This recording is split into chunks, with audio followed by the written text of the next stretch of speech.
Well, I was really kind of encouraged by the progress that we made. I think there's a lot of improvement between scrimmage 1 and scrimmage 2. A lot more guys were able to execute. I think there's a lot that we have to work on. I think the key to the drill is, you know, can you ask yourself the question, can I do my job on a consistent basis? All right, that means three things. Can I play with the kind of effort, the kind of toughness, and be responsible to know what to do, how to do it, why it's important to do it that way, and do it over and over and over, regardless of the circumstance in the game, regardless of the situation in the game. I think we had more guys that could do that today, but I also think we need to have more guys that can do that with confidence, that are young players that have a chance to contribute to this team, that have to develop that confidence between, you know, now and then. So there's a difference between having success and being successful. You've probably heard me talk about that before. You know, you can have success on one play.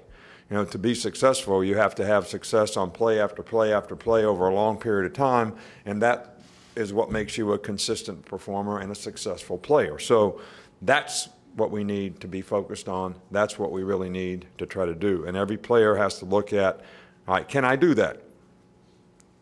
Can I do my job? And then when they look at the film, they have to self-assess so they know what they have to work on. And then when we go to practice next week, everybody can go practice with a purpose in terms of what they need to improve on.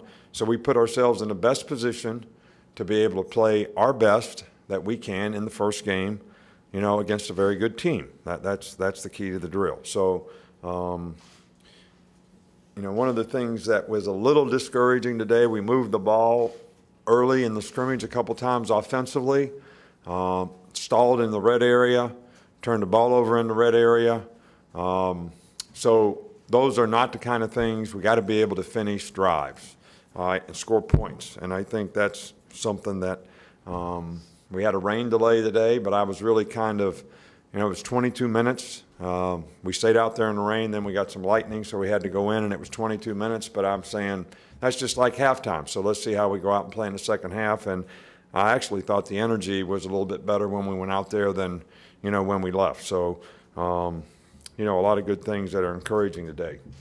You know, from an injury standpoint, you know, Bo has been ill for 2 days, pretty sick.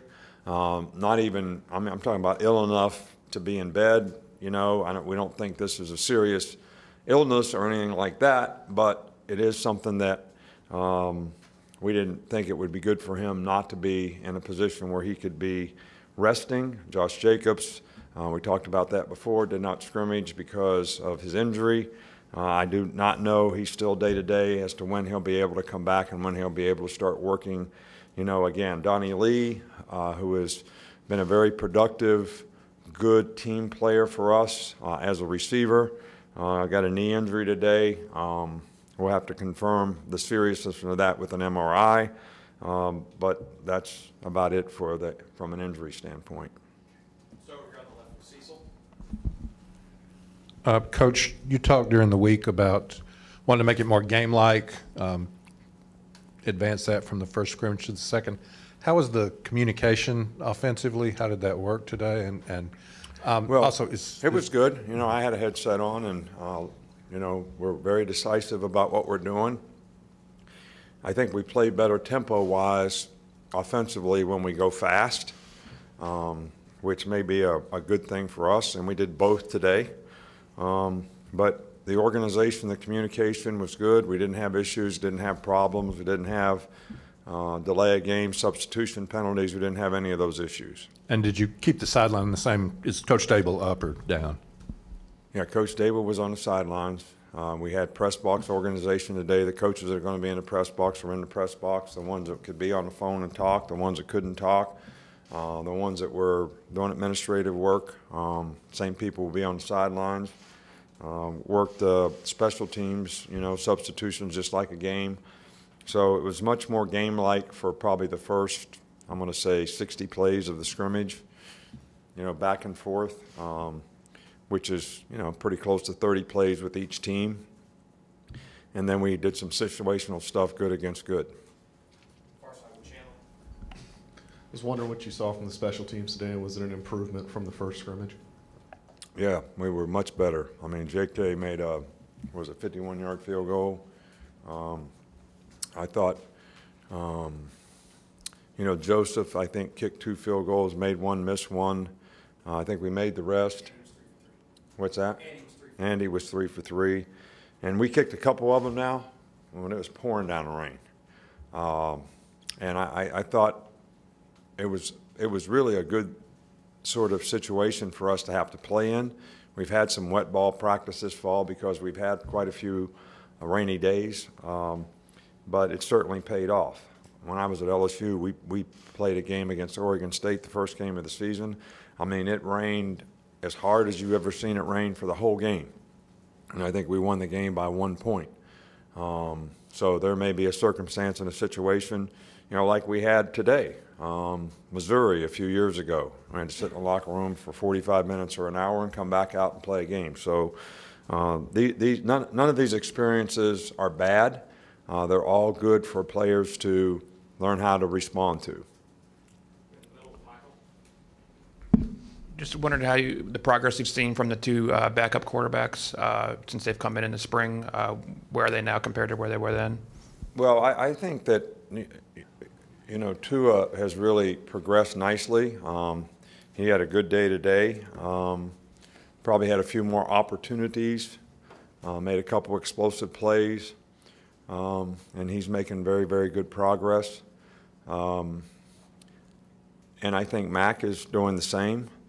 But we have to sort of say, okay, who are we going to get ready to play here? We got first quarterback, Jalen. All right, then we got a guy that we got to be able to have ready to play as a backup.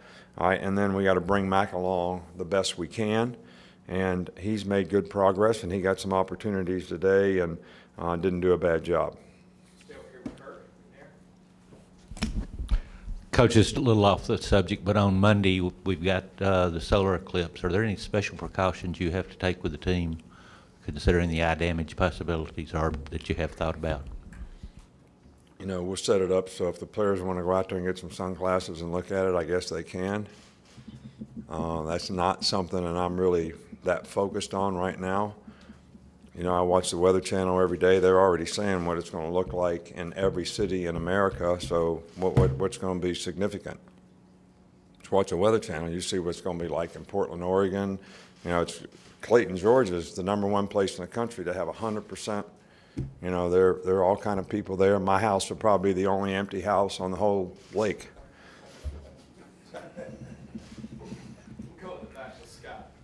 So I'm going to watch it on TV.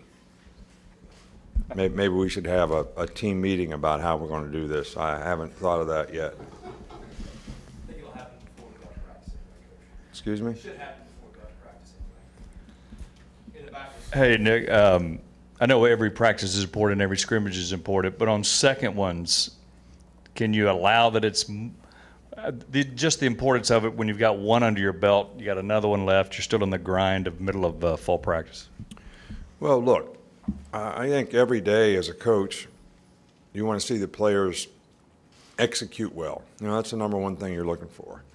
I talked about effort, I talked about toughness, but ability to execute on a consistent basis. I mean, that's really what makes you a good team. Everybody doing their job, that gives the unit the best chance to be successful. So I want to see that all the time. But I think as a coach, what you look at is where are we in all that? And wherever we are, that's where we have to progress from. And I think that we made progress for this scrimmage. I'm pleased with the progress that we made.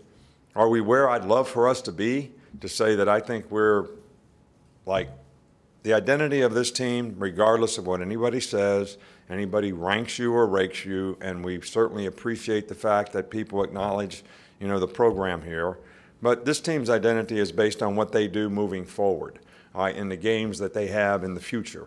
And that's what every player should be looking at relative to what they need to do to improve, and that's what every unit and our team should be looking at, and I hope that's what we're focused on. up front here with Mark.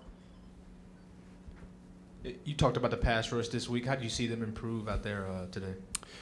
Well, we got work to do on pass rush. Not only how we rush, we got guys that can rush, All right, but how you affect the quarterback. All right, and it's not just sacking the guy. I've talked about this before many, many times. You know, you got to affect the guy in the pocket. The rush has got to be able to control the quarterback, and we need to continue to work on that. And I like some of the things that I see in the pass rushers, but look, you got to make decisions in pass rush just like you got to make decisions when you're covering a guy, just like you got to make decisions when you're batting in baseball. Is it a ball or a strike? You know, do I use this move based on the way the guy sits? How do I push the pocket? Do I go outside, inside? How do I stay in my lane? So there's a lot to it. I don't want to get pushed by the quarterback, so I try to beat the guy with speed, and I'm getting pushed by the quarterback. Now we're playing with 10. All right, so all these things we need to work on and improve so we can be effective pass rushers, not just pass rushers. There's a difference. With 2 weeks to the season starts, how do you go into this week between the scrimmage and not having one next week? And is there anything different? And when do you really start turning the page to Florida State? No, I mean, we kind of have a plan about when we're going to start, you know, working on Florida State. I think philosophically, you know that I've always been one that thinks if you practice too long against somebody, everybody gets stale by the time you play the game. And you know, I think we have work to do on Monday, Tuesday, and Wednesday. We'll sort of make an assessment of where we are and then decide where we go from there, whether we're ready to start preparation for the game and have a couple extra practices.